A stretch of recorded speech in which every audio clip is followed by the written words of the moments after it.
사도신경으로 신앙 고백하시겠습니다. 전능하사 천지를 만드신 하나님 아버지를 내가 믿사오며 그 외아들 우리 주 예수 그리스도를 믿사오니 이는 성령으로 잉태하사 동정녀 마리아에게 낳으시고 본디오 빌라도에게 고난을 받으사 십자가에 못 박혀 죽으시고 장사한 지 사흘 만에 죽은 자 가운데서 다시 살아나시며 하늘에 오르사 전능하신 하나님 우편에 앉아 계시다가 저리로서 산자와 죽은 자를 심판하러 오시리라. 성령을 믿사오며 거룩한 공회와 성도가 서로 교통하는 것과 죄를 사하여 주시는 것과 몸이 다시 사는 것과 영원히 사는 것을 믿사옵나이다. 아멘. 아멘. 시간 우리를 한 몸으로 부르신 주님께 나아갈 때에 우리가 세상 가운데 많은 시험과 유혹이 있습니다. 그럴 때마다 주님 우리에게 말씀하십니다. 너는 기도를 멈추지 마라.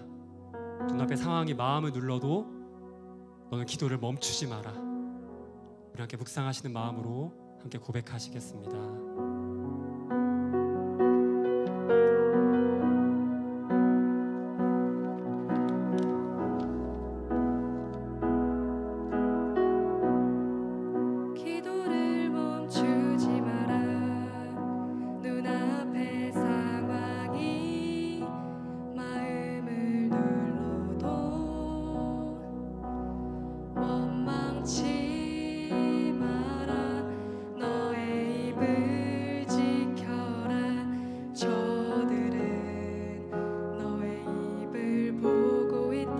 마음을 뺏기지 마라. 마음을 뺏기지 마라. 내가 널 도우지 않는단 소리에 너의 모든 게 불리해도 너는 기도를 계속해라.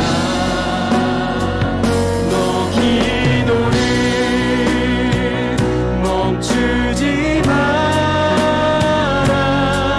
내가 너의 그 모든 상황을 바로 역전시키리. 너 기도를 멈추지 마라.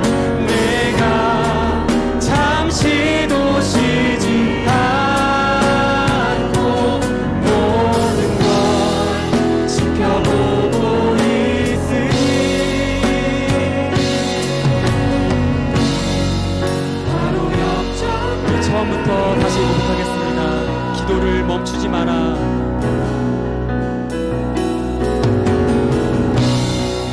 기도를 멈추지 마라.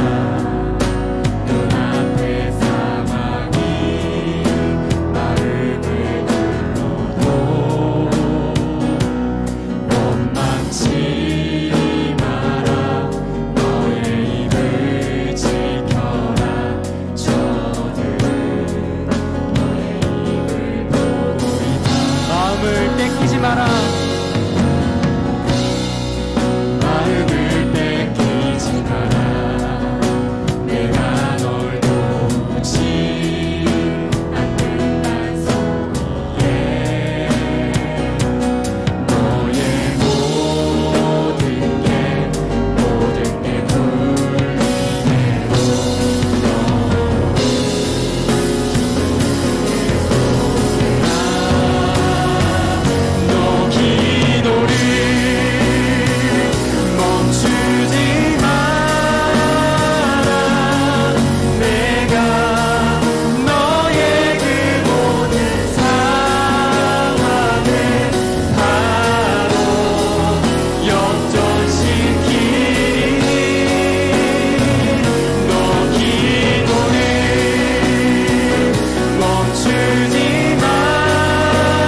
이 시간 함께 기도하시겠습니다. 이 시간 우리를 묶으신 주님께, 이렇게 주님께 나아가기를 소망하는 그런 주님께 간구합니다. 전능하신 하나님, 우리가 주님의 말씀을 의지하여 믿음으로 그물을 던질 때 세상에서 공동체로 살지 못하고 세상에 속하려는 우리의 연약함을 불쌍히 여겨주시옵소서. 우리가 주님께 기도함을 멈추지 않기를 소망합니다.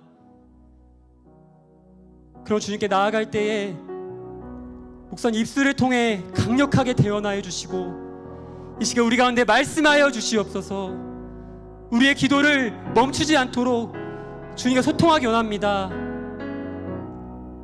간절한 마음으로 함께 주께 기도하시겠습니다. 주님, 이 시간 우리가 주님께 나아가기 원합니다. 우리의 부족함과 연약함을 내려놓고 주님 말씀을 의지하여 나아가길 원합니다. 하나님, 이 시간 목사님의 입술을 통하여 대언하여 주시옵소서. 우리 가운데 말씀하여 주시옵소서. 우리의 상한 심령과 메마른 심령과 아버지 하나님께 나아가지 못하는 모든 묶인 심령들을 풀어주시고 하나님께 주님을 의지하며 나아가는 아버지의 지체를 함께하여 주시옵소서. 주님을 의지합니다. 주님의 말씀을 사모합니다. 아버지 주님 인도하여 주시옵소서. 아버지 감사합니다. 아버지 주님 인도하여 주시옵소서. 아버지 주님, 아버지 하나님께서 시간 우리를 부르시고 우리 예배하게 하시니 우리가 진실과 진정으로 나아가기 원합니다. 주의 시간 말씀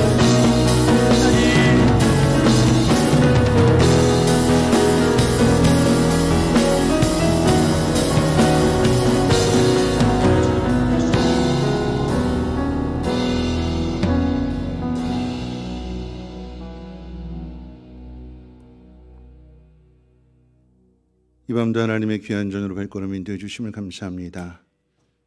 하나님, 우리가 순종함으로 인하여 하나님 깊은 곳에 그물을 던져서 많은 물고기들을 낚으며 또 그로 인해서 하나님의 영광을 보기를 원하오니 하나님 무엇보다도 먼저 하나님 말씀을 듣는 우리가 되게 하옵소서. 듣고 순종했던 것처럼 듣는 마음 되게 하셔서 들려주시는 그 말씀을 통해서 우리 심령이 새로워지게 하시고 하나님께 대한 소망을 가지고 나아가는 그 믿음 가운데 주님 도와주셔서 주님의 놀라신 능력을 경험케 하시고 또한 전할 수 있는 축복의 통로들 되게 하옵소서. 이번도 하나님 기대하며 소망하오니 채워 주시옵소서. 감사드리며 예수님의 이름으로 기도합나이다. 아멘. 하나님 말씀 보도록 합니다. 하나님 말씀 마태복음 12장 38절 말씀부터 50절까지 한 절씩 교독으로 읽겠습니다. 마태복음 12장 38절로 50절까지 한 절씩 교독으로 읽겠습니다. 38절부터 읽겠습니다. 그때 서기관과 바리새인 중 몇 사람이 말하되 선생님이 우리에게 표적 보여주시기를 원하나이다. 예수께서 대답하여 이르시되 악하고 음란한 세대가 표적을 구하나 선지자 요나의 표적 밖에는 보일 표적이 없느니라. 요나가 밤낮 사흘 동안 큰 물고기 뱃속에 있었던 것 같이 인자도 밤낮 사흘 동안 땅 속에 있으리라. 심판때에 니느웨 사람들이 일어나 이 세대 사람을 정죄하리니 이는 그들이 요나의 전도를 듣고 회개하였음이거니와 요나보다 더 큰 이가 여기 있으며 심판때 남방 여왕이 일어나 이 세대 사람을 정죄하리니 이는 그가 솔로몬의 지혜로운 말을 들으려고 땅 끝에서 왔음이거니와 솔로몬보다 더 큰 이가 여기 있느니라. 더러운 귀신이 사람에게서 나왔을 때에 물 없는 곳으로 다니며 쉬기를 구하되 쉴 곳을 얻지 못하고 이에 이르되 내가 나온 내 집으로 돌아가리라 하고 와보니 그 집이 비고 청소되고 수리되었거늘 이에 가서 저보다 더 악한 귀신 7을 데리고 들어가서 거하니 그 사람의 낮은 형편이 전보다 더욱 심하게 되느니라. 이 악한 세대가 또한 이렇게 되리라. 예수께서 우리에게 말씀하실 때에 그의 어머니와 동생들이 예수께 말하려고 밖에 섰더니 한 사람이 예수께 여짜오되 보소서 당신의 어머니와 동생들이 당신께 말하려고 밖에 서 있나이다 하니 말하던 사람에게 대답하여 이르시되 누가 내 어머니며 내 동생들이냐 하시고 손을 내밀어 제자들을 가리켜 이르시되 나의 어머니와 나의 동생들을 보라. 누구든지 하늘에 계신 내 아버지의 뜻대로 하는 자가 내 형제요 자매요 어머니이니라 하시더라. 아멘. 우리 옆에 분하고 함께 인사 나누겠습니다. 이렇게 인사하겠습니다. 하나님이 당신을 사랑하십니다. 당신은 가족입니다. 하고 인사합니다. 네, 하나님이 당신을 사랑하십니다. 당신은 가족입니다.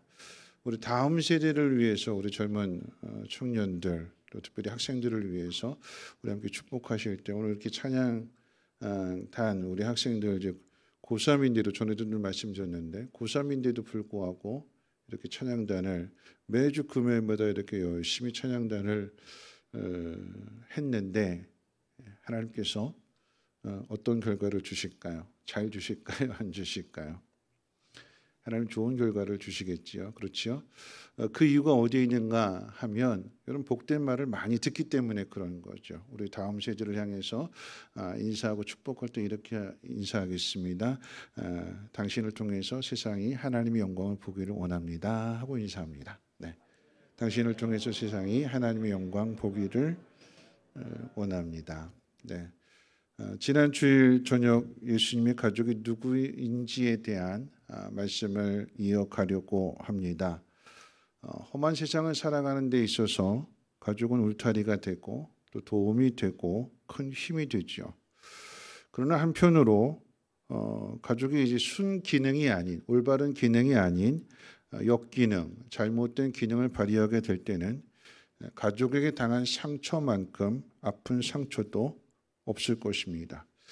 오늘 이제 순기능과 역기능의 가정의 모습을 잠깐 예를 통해서 잠깐 먼저 설명을 드릴 것 같으면 먼저 이제 순기능의 가정에 대한 예인데 인터넷 블로그에서 이제 소개된 한 사연인데 이런 이야기입니다.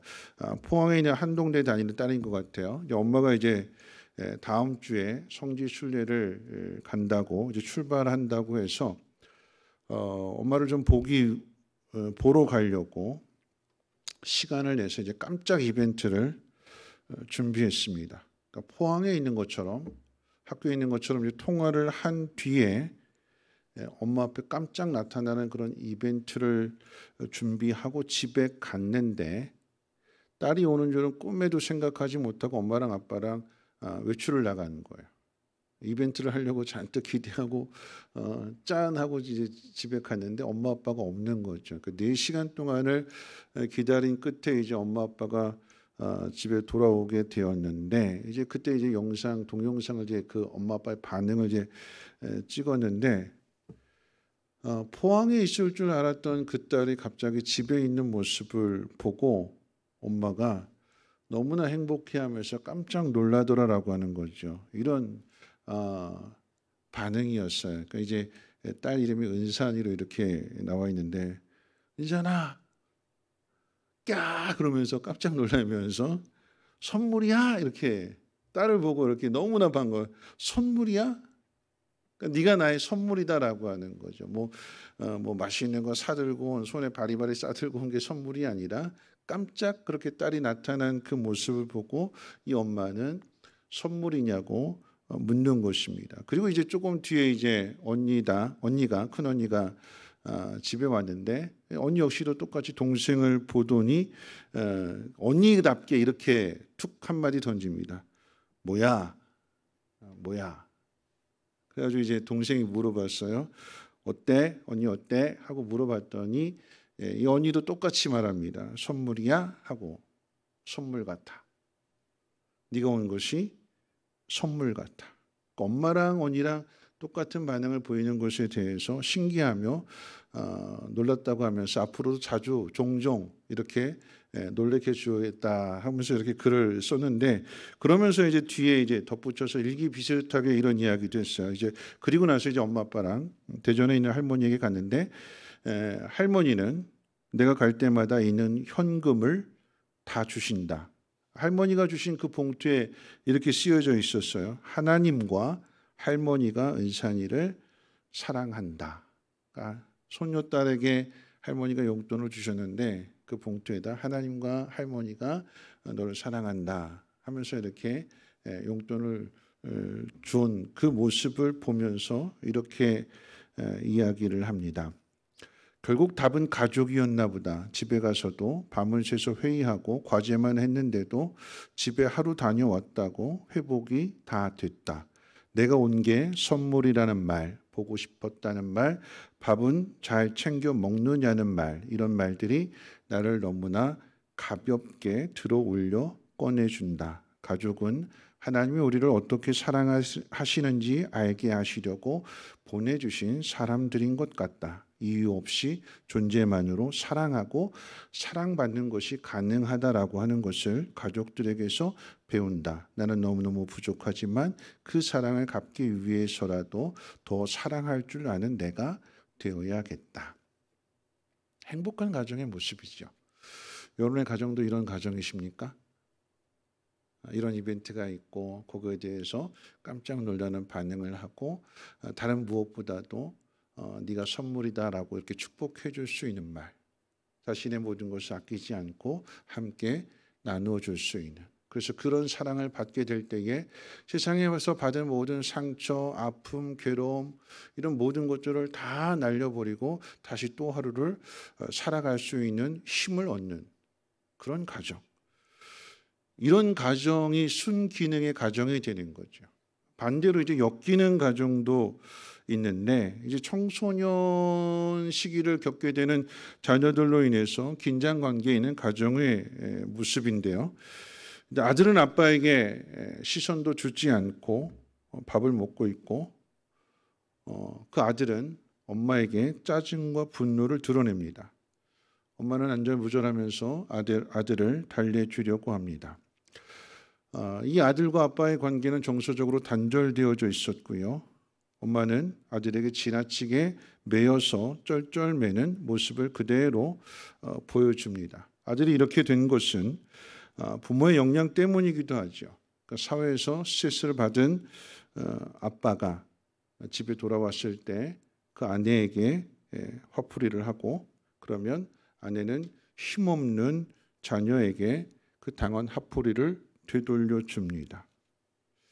아이들이 어릴 때는 이게 가능하죠. 근데 아이들이 점점 커가면서 이런 일들을 못하게 되고, 이렇게 했던 일들이 부메랑으로 돌아오게 되는데, 부모가 부모로서의 역할을 감당하지 못하게 될 때 자녀들은 무기력해집니다.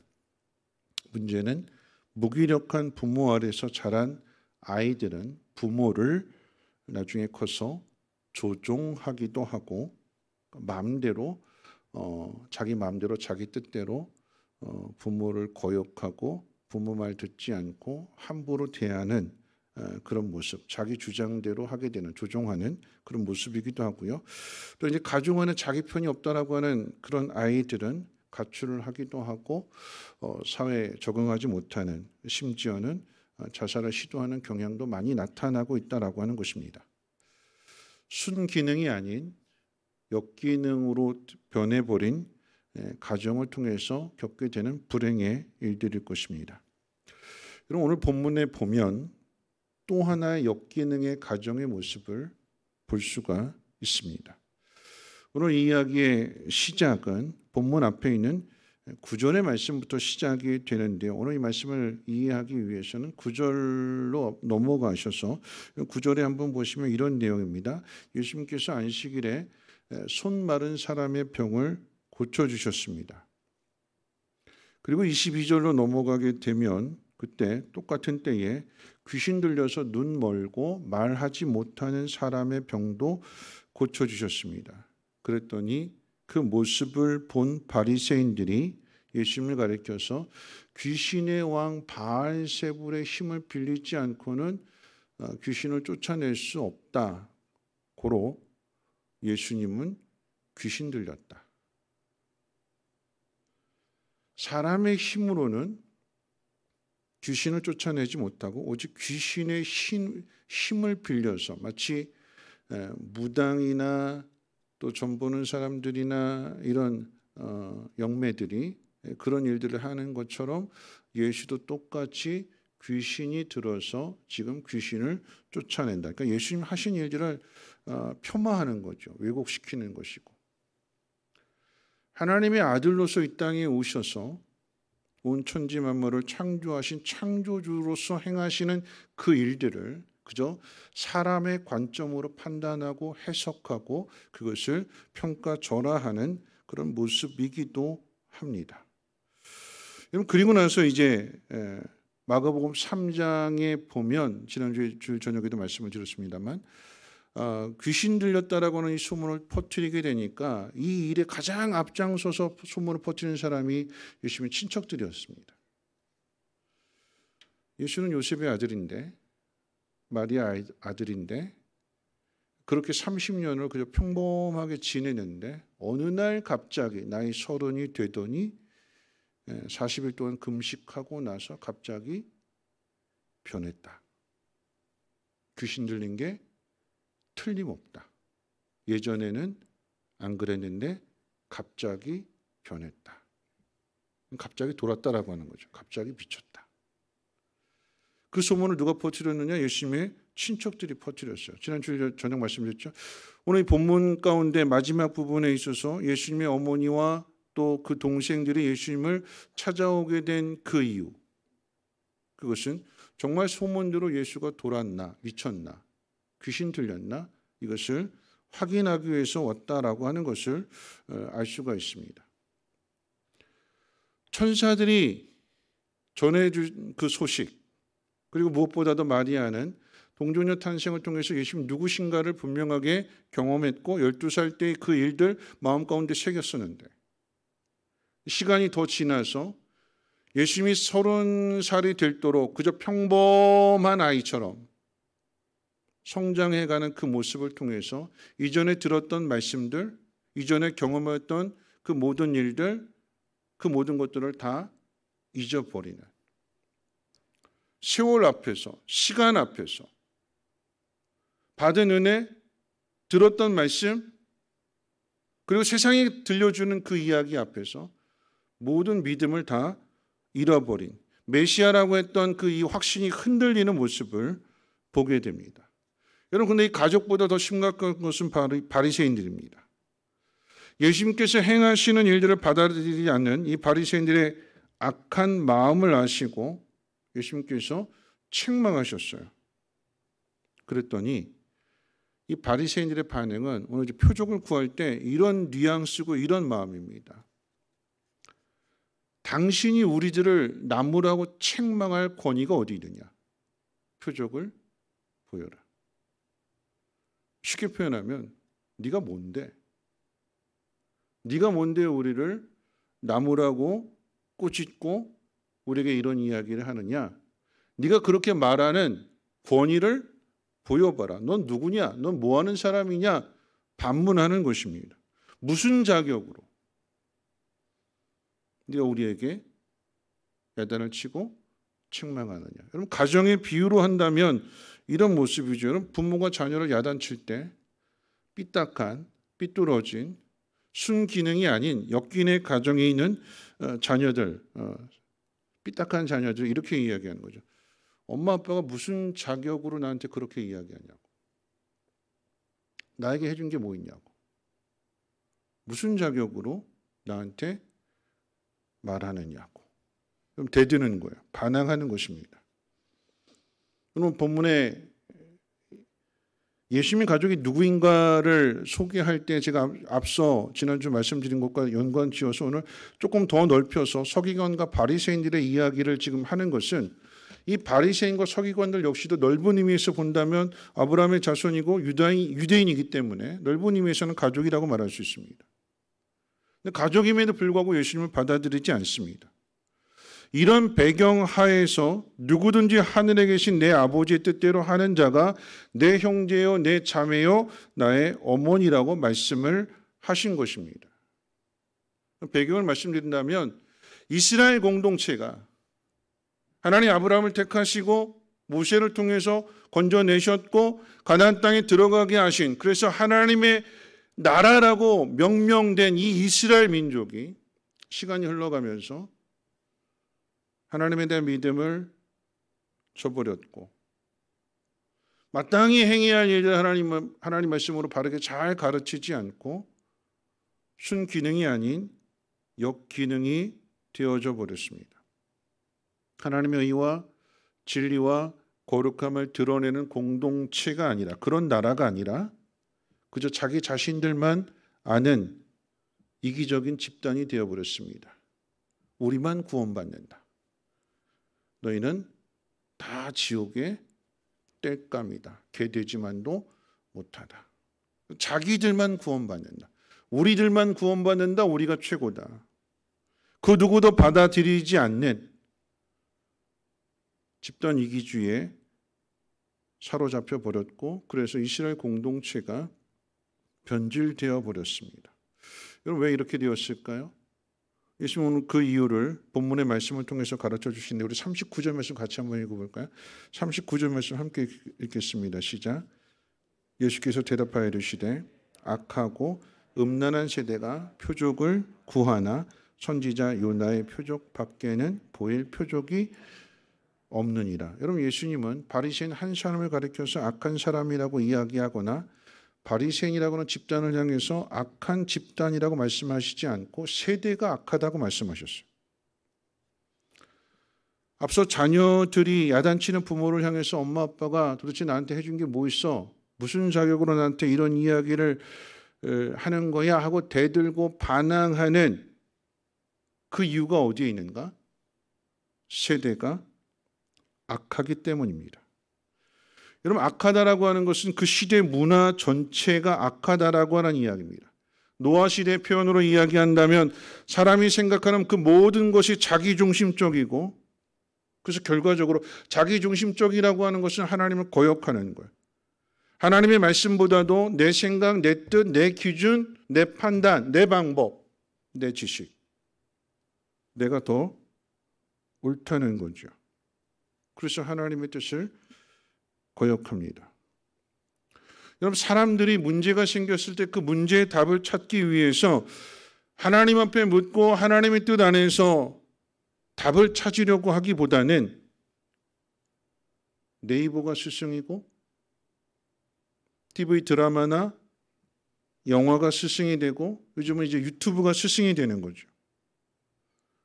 하나님 말씀 속에서 답을 찾으려고 하지 않고 이 시대를 보면서 그 시대 속에서 답을 찾으려고 하는데, 여러분, 세대가 악한데 그 속에서 답을 얻을 수 있을까요? 여기에 이제 미스미디어가 발달하게 되는 거, 미스미디어가 발달하게 되는 그 이유 중에 하나, 자꾸 눈으로 보여지는 것들이 많아요. 보여지는 것들이 많다 보니까 듣는 것보다도 보는 것을 더 우선시합니다.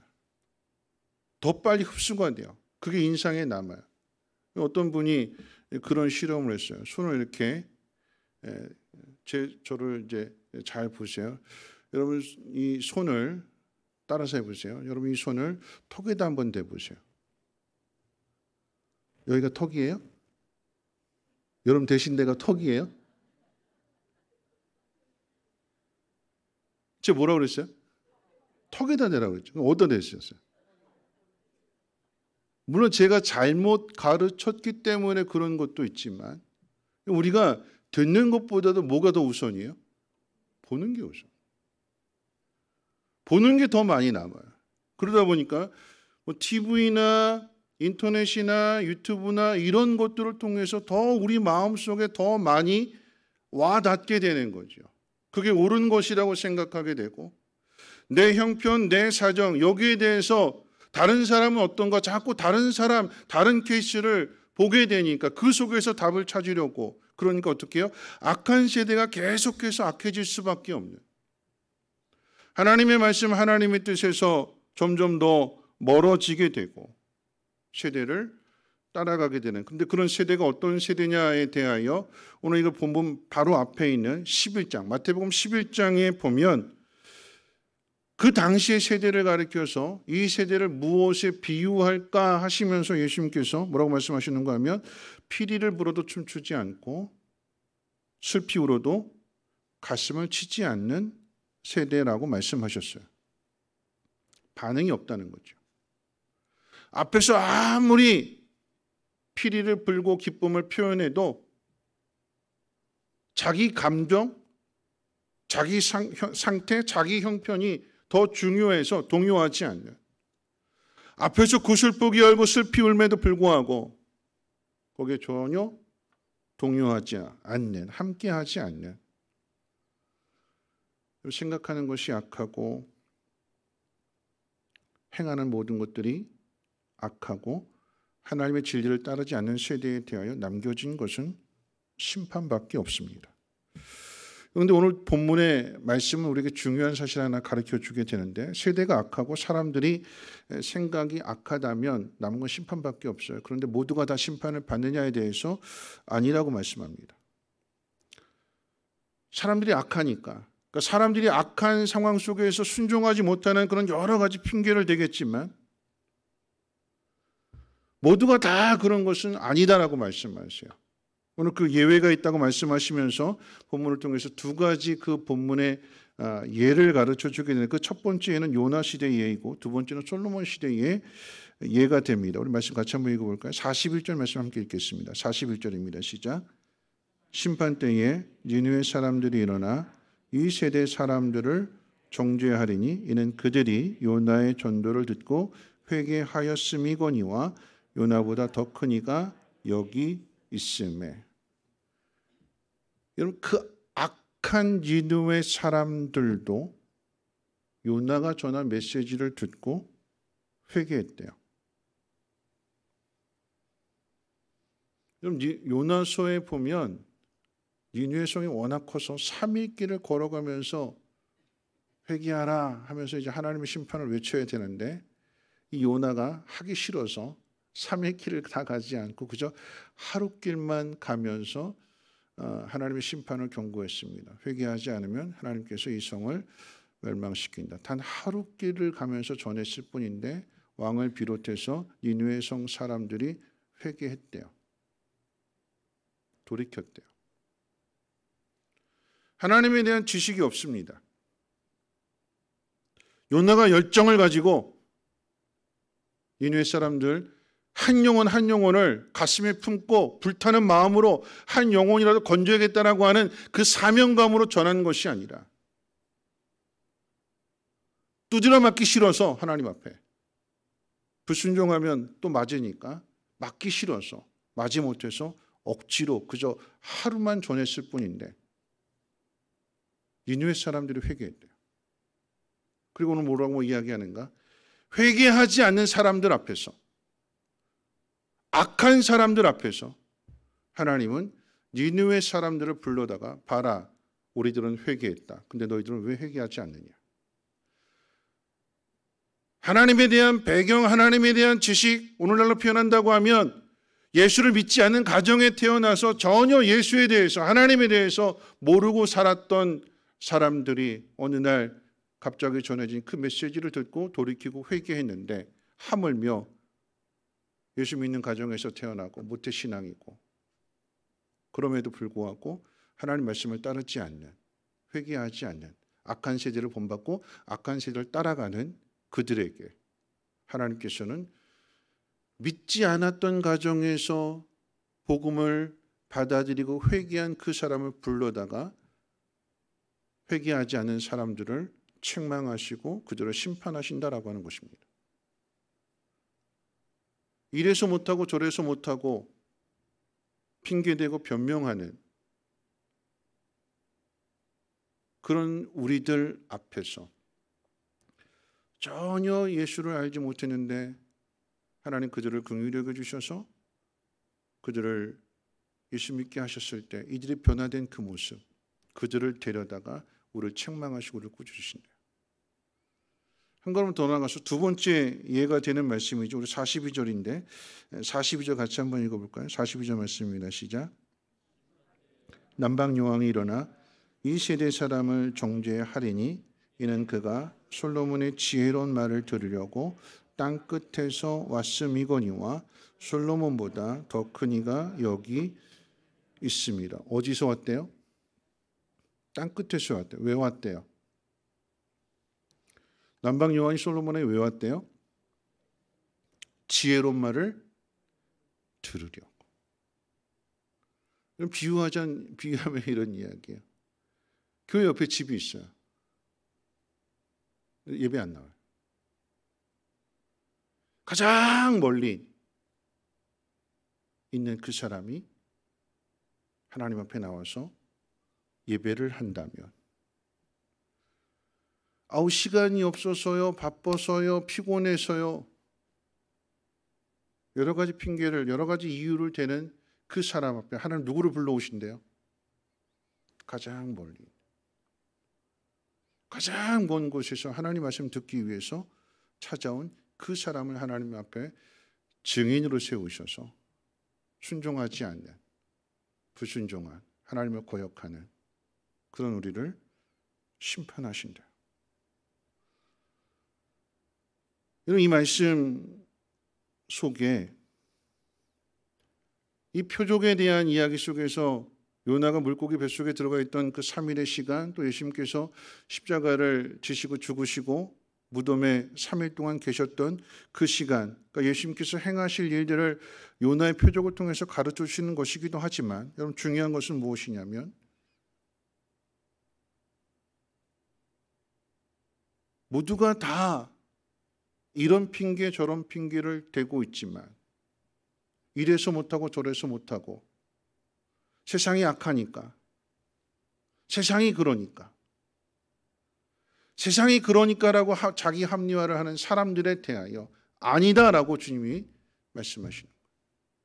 세상이 그렇기 때문에 세상을 따라갈 것이 아니라, 하나님의 가족이 누구냐, 예수님의 가족이 누구냐, 그리스도인이 누구냐, 세상은 그럴지라도 그런 세상 앞에서 하나님 말씀을 따르고 하나님의 뜻대로 살려고 몸부림치는 사람, 그 사람이 하나님의 자녀이며 하나님의 백성이며 하나님의 가족이다라고 하는 것입니다.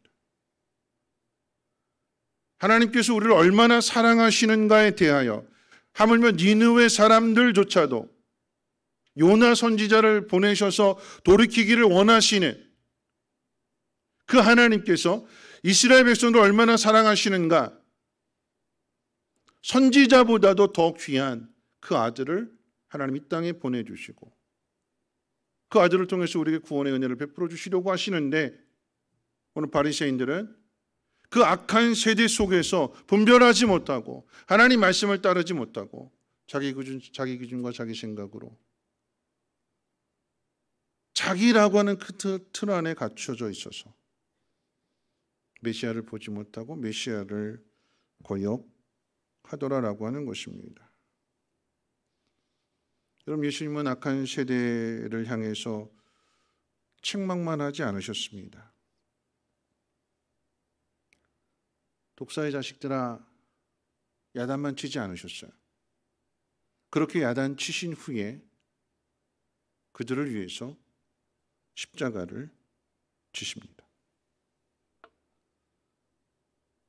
오늘 요나의 메시지, 요나의 표적, 그리고 그것을 통해서 예수님 우리에게 주시고자 하는 말씀은, 믿음의 공동체가 어떻게 세워지느냐라고 했을 때에 혈연이 아니고 하나님 말씀을 믿고 하나님 말씀대로 따르는 그 사람들을 통해서 믿음의 공동체가, 새로운 가족이, 새로운 교회가, 하나님의 나라가 세워진다라고 하는 것을 예수님께서 가르쳐 주시는데, 핵심은 예수님이 하나님의 뜻에 따라 십자가를 지셨다라고 하는 것입니다. 악한 세대라고 책망만 하시고 야단만 치시는 것이 아니라 그들을 위해서 자신의 몸을 주셨습니다. 왜요? 나중에라도 깨닫고 회개하라라고 하는 것입니다. 여러분, 예수 믿는 사람들의 신앙생활에 있어서 생명력을 잃어버리게 되는 가장 큰 이유는, 우리가 예수 믿는 것에 대해 자꾸 세상적인 것들을 가지고 판단하려고 하기 때문에 그럽니다. 내가 이렇게 열심히 했으니까 하나님 나한테 이런 보상을 해 주셔야지. 근데 바라는 그 모든 것들이 결국 세상적인 걸, 잘 돼야 되고, 자녀들이 성공해야 되고, 건강해야 되고, 편안해야 되고, 남들보다 더 높은 자리에 올라가야 되고, 근데 그렇지 못했을 때 실망하게 되고 낙심하게 되고, 아, 해봐도 소용없구나, 나만 고생하는구나, 아무도 알아주지 않는구나, 그래서 거기에 멈추려고 하는 거예요. 포기하려고 합니다. 우리에게 중요한 것이 무엇이냐? 그저 세상적인 것으로만 판단하려고 하지 말고요.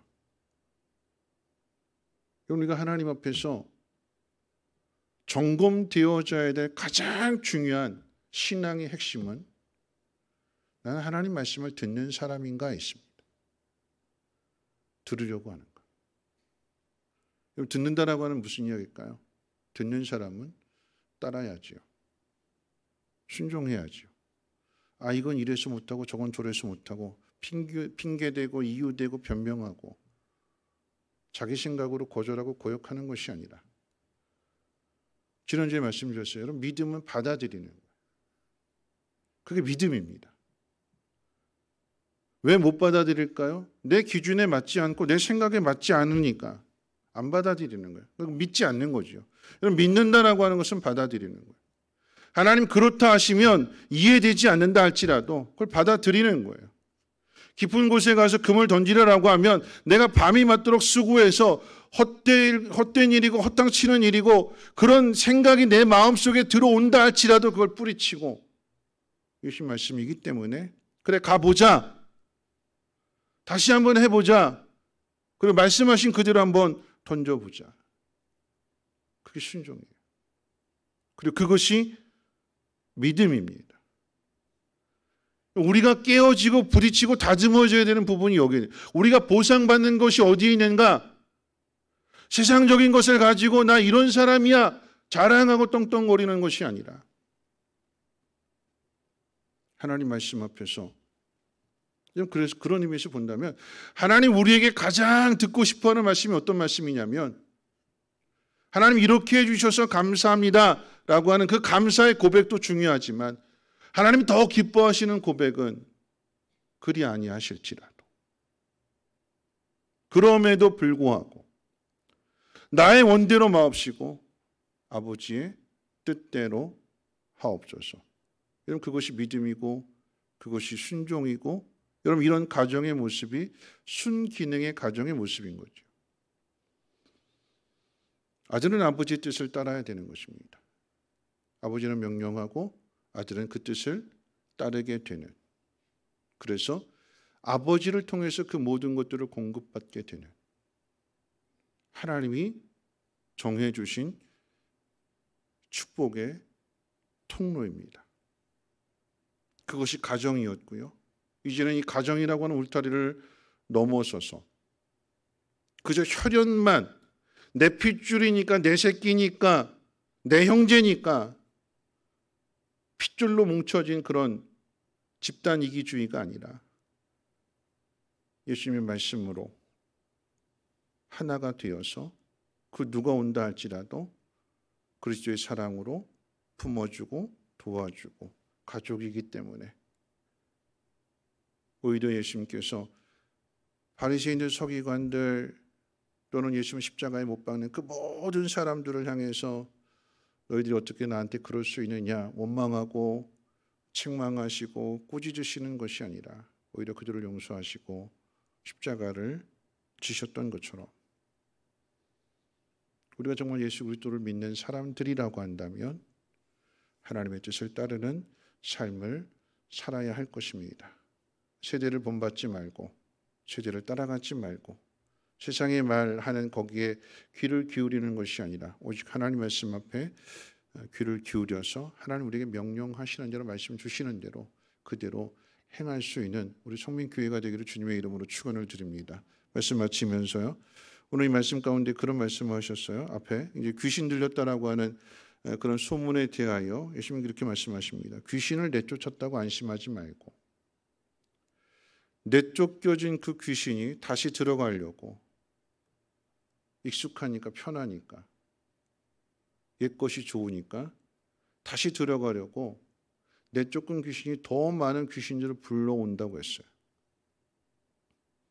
우리는 내쫓았으니까, 귀신이 나갔으니까 이것으로 안심할 것이 아니라 우리는 더 많은 귀신들이 우리 안에 들어오지 못하도록 지키고 막아야 할 책임이 있는데 어떻게 막을 수 있을까요?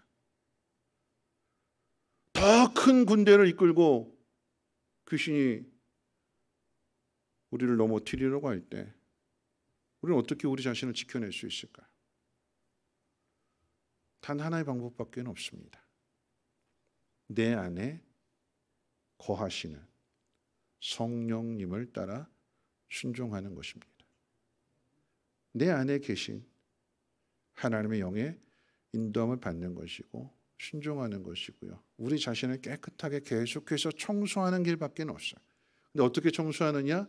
어떻게 거룩해지느냐? 어떻게 정결해지느냐? 답은 하나입니다. 말씀과 기도로. 하나님 말씀을 잘 듣고 나의 원대로 마옵시고 하나님의 뜻대로 이루어지기를 원합니다. 순종하는 그 믿음 가운데 악한 사단은 틈타지 못하게 될 것이고 정결하고 거룩한 그 모습을 통해서 하나님의 하나님 되심을 나타내는 믿음의 공동체를 세워가게 될 것입니다. 우리 성민교회가 그런 교회가 되기를 원하고 여러분들의 가정이 앞서 소개한 대로 순기능의 가정, 딸의 모습을 보고 네가 선물이다.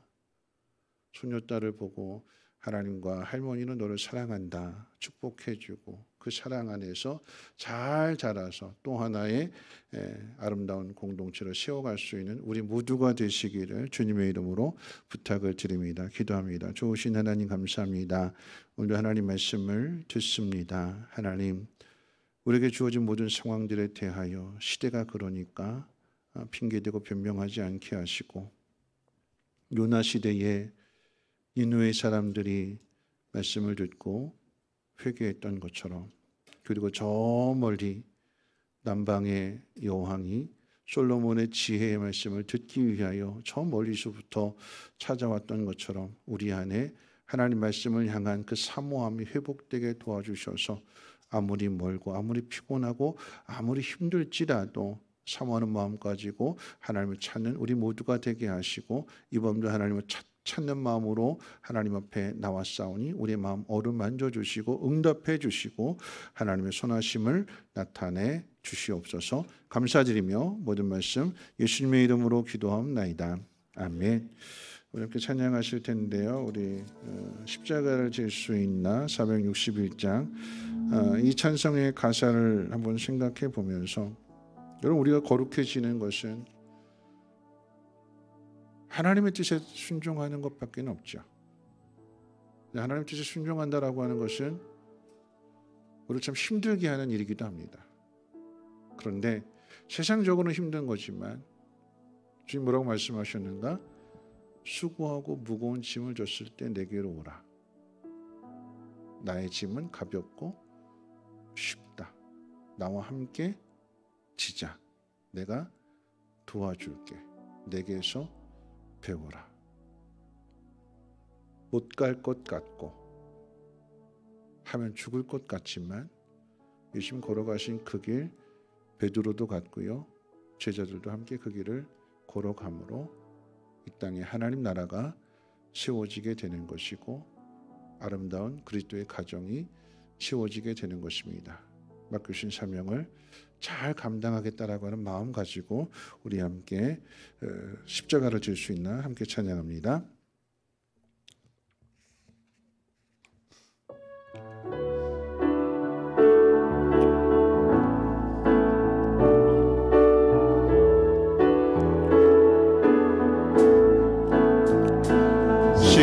십자가를 질 수 있나 주가 물어보실 때 죽기까지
우리의 마음 변하지 말아야 되는 거죠. 세상이 약하니까, 시대가 변했으니까. 여러분, 진리는 변하는 게 아닙니다. 하나님 말씀은 변함이 없습니다.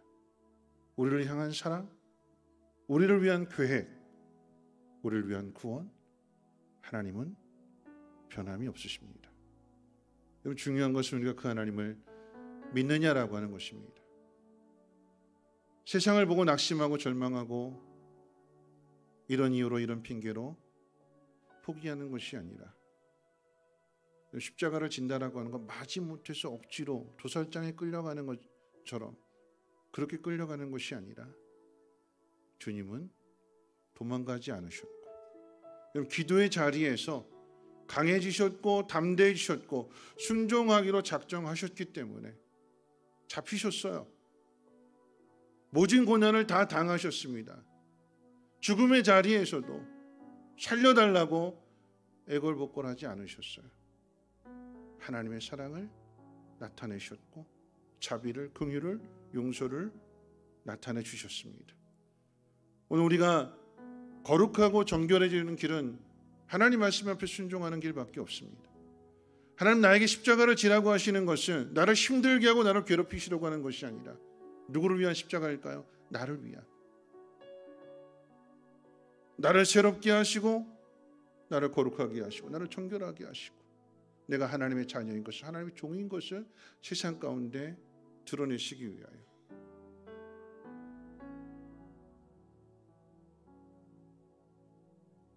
그럼 더 이상 우리에게 핑계될 게 없다고 말씀하시는 거예요. 니느웨 사람도 회개했다. 저 멀리 남방의 여왕도 솔로몬의 지혜를 듣기 위해서 솔로몬에게 그 먼 길을 마다하지 않고 찾아왔다. 여러분, 그럼 우리는 어떻게 해야 될까요? 하나님의 자녀인 우리는, 하나님의 백성인 우리는 어떻게 해야 될까요? 핑계대지 말고 따라야 되는 것이고 순종해야 되는 것이고, 그것이 하나님의 뜻, 하나님의 영광, 하나님의 나라, 믿음의 공동체가 세워지게 되는 것입니다. 억울함과 분함과 원통함이 없는 역기능이 아닌 순기능의 가정에서 잘 자라서 다음 세대를 이끌어가는 믿음의 주역들이 될 것입니다. 오늘 이 밤에 우리 하나님 앞에 기도할 때에 하나님 뒤로 물러서지 않게 하시고 믿음을 가지고 담대히 앞으로 나가기를 원합니다. 내 마음 변하지 않기를 원합니다. 나에게 맡기신 십자가를 끝까지 짊어지고 나갈 수 있는 능력을 하나님 덧입혀 주시옵소서. 억지로 마지 못해서 걸어가는 길이 아니라 하나님 뜻을 순종하는 믿음으로 기꺼이 그 길을 걸어갈 수 있는 우리의 심령이 되게 해달라고 우리 주여 두 번 부르짖고 동성으로 기도합니다. 주여!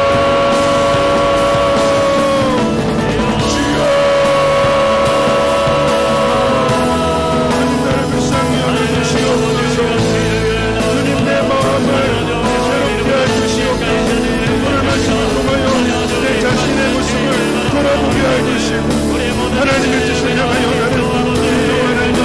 하나님의 뜻을 향하여 하나님의 이름으로 나아가는가, 그리고 십자가를 지시느니라. 하나님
이스라엘 공동체가 무너진 이유는 끼리끼리였어요. 자기들끼리.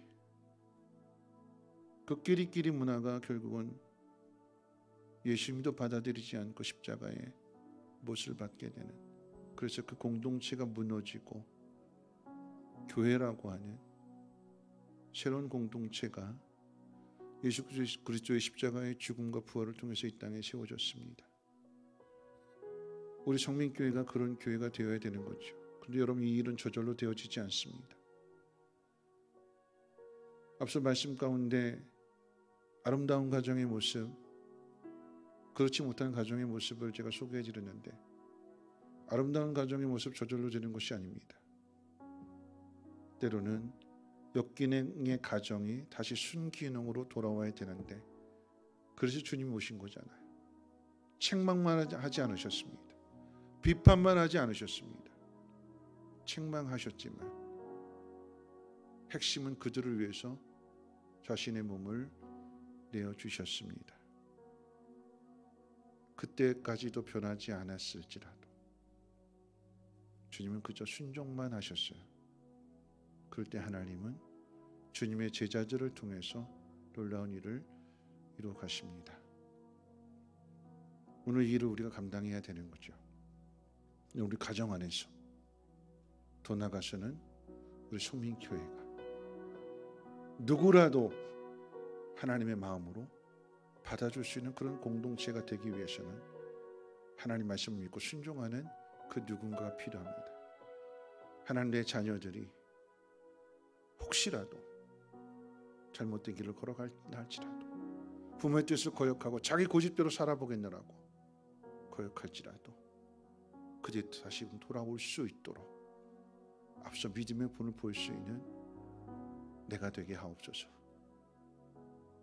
내가 너를 위해서 얼마나 기도했는지, 내가 얼마나 끝까지 순종했는지, 그것을 믿음의 본으로 나타낼 수 있는, 보여줄 수 있는 우리가 되게 하시고, 하나님 우리의 가정이 회복되어지기를 소망합니다.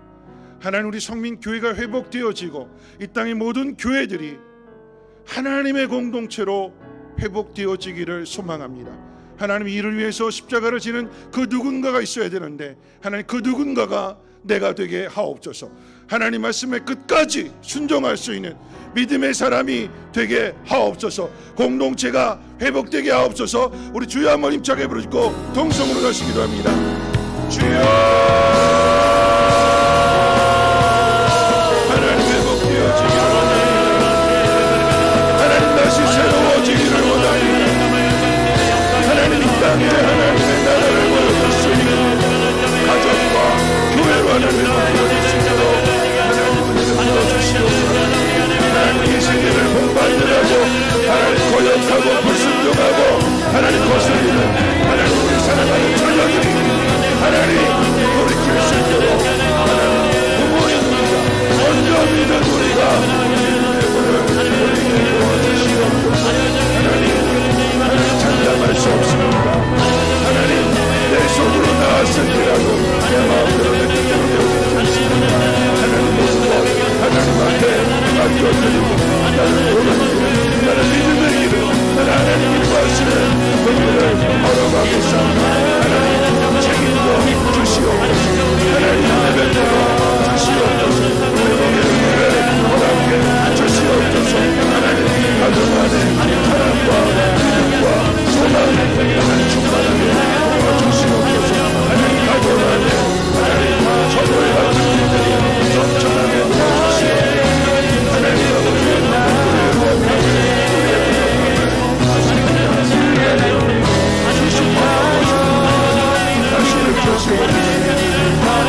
우리 마지막으로 우리 찬양 주 안에 우린 하나 이 찬양 부르시고 한 번만 더 기도하고 마칠 텐데요.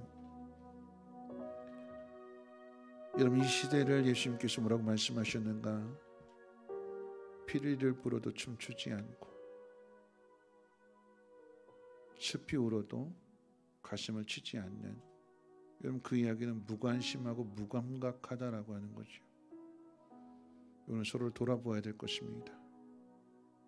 하나님의 나라는, 하나님의 교회는 서로를 돌아볼 수 있는, 그리고 필요한 것들을 공급해주고 채워줄 수 있는, 그럴 때에 하나님의 은혜와 평강이 위로부터 우리에게 부어지게 되는 것입니다. 그게 가족이고요. 그것이 교회입니다. 우리 주 안에 우린 하나 함께 찬양합니다.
텐데요. 겨울이 되어서 또 이제 환절기가 되어서 아픈 분들이 주변에 있습니다. 우리 환우들을 위해서, 또 예상치 못했던 그런 질병들이 찾아올 수도 있고요.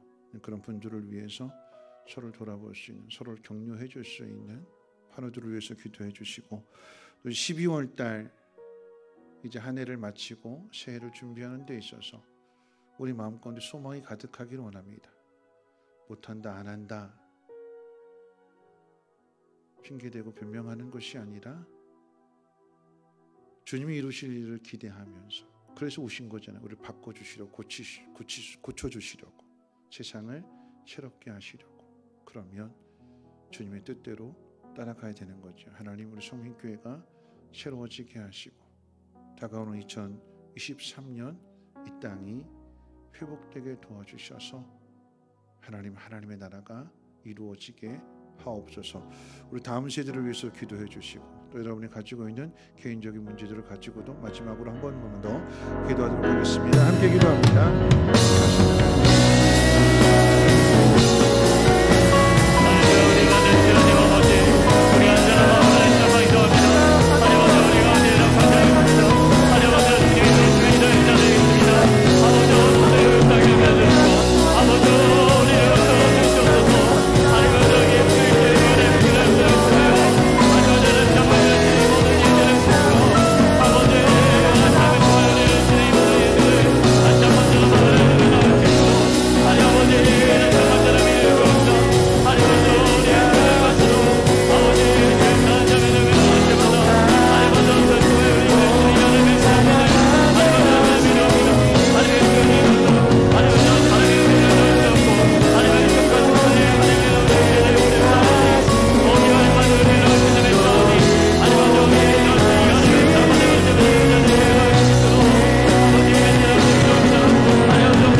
우리 모두가 다 하나님의 가족입니다.